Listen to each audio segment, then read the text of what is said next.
Hi, my name is Mark Grody, and I'm 57 years old, and I live in the East Bay, in Northern California. And I'm going to be teaching ELA, general education ELA, although I was thinking about being a special ed teacher at first when I changed tact.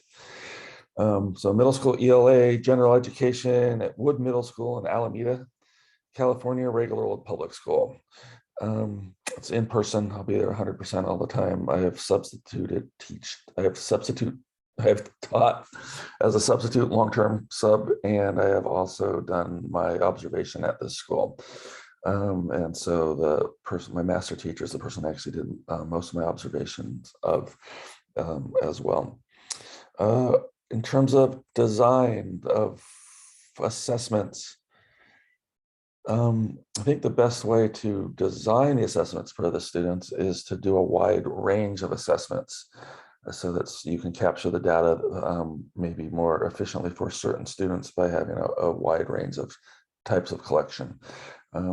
That's the way I would design my assessments to find stuff out. The way I use the assessments, summative assessments, I think are fine for whole groups, bigger groups, but I prefer informal formative assessments for the figuring out individual students' needs and strengths and weaknesses so I can differentiate instruction for them.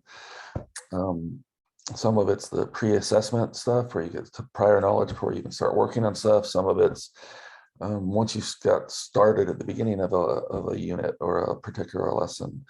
I love the informal one because they can just sort of be working either in small groups, or I can ask them questions as we go and really get a real-time understanding of their comprehension and what's working for them and what's not. So one of the things I like to do is talk to them maybe if I see they're struggling or if they're really enjoying something.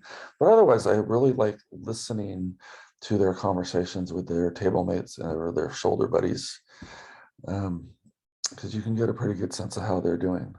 And like I said, I like to do a lot of variable ones. So sometimes it can be listening, sometimes it can be exit tickets, just to see if they have a sense of what's going on. Sometimes you can use the whiteboards, so you don't even have to be walking around the room. If for some reason, say you're using information off the board and you're having them like read something, so you're trying to see how they're doing while reading as opposed to just talking, and they're writing instead of having a conversation with them. It casts a wide net, and not only can it help me differentiate step moving forward during the year and sort of get a sense of where these students are at, but in the moment, if say a student is having a hard time, I can reiterate information to them right away.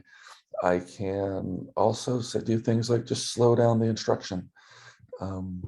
Or if I see that the student is having a really hard time understanding the words I'm using, when I do reiterate the instructions, I can change the words that I'm using.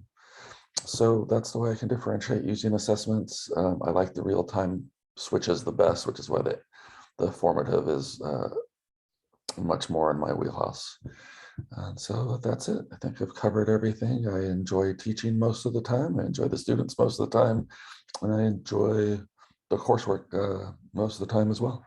Hope you guys all do well. Thanks.